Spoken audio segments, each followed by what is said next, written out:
कराची में inter commerce के नताइज ने अखबार फरोश के बेटे को मेहनत का फल दिला दिया। इम्तिहानात में पहली पोजीशन हासिल करने वाले हबीब अनस के वालिद एम्प्रेस मार्केट के करीब अखबार बेचकर घर चलाते हैं। मैं एक अखबार फरोश हूँ और अखबार का स्टार है सदर एम्प्रेस मार्केट के पास, और उसमें मैंने जो है मेहनत लगन आज 45-50 साल की उम्र यानी 50 साल से मैं काम यही कर रहा हूँ और अपनी मेहनत से बच्चों को पढ़ाया है।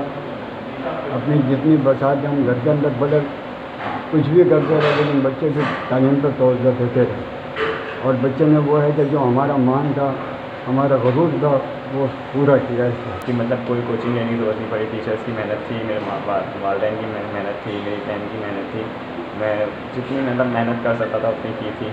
कोशिश ये की थी कि अपने जितनी ज़्यादा मेहनत करके अपने माँ बाप को खुश कर सकूँ उतने करो, और ये कि अल्लाह ताला ने मुझे इतनी तौफीक दी कि अपने माँ बाप को खुश कर सका। इम्तिहानात में मुज़म्मिल अहमद ने दूसरी और अरूबा रियाज ने तीसरी पोजीशन हासिल की। तीनों पोजीशंस निजी कॉलेजेस ने हासिल की और कोई भी सरकारी कॉलेज पोजीशन नहीं ले सका। इम्तिहानात में 43,021 उम्मीदवारों ने रजिस्ट्रेशन कराई थी, जिनमें से 12,888 उम्मीदवार कामयाब करार पाए। इम्तिहानात में कामयाबी का तनासुब 30.7% रहा।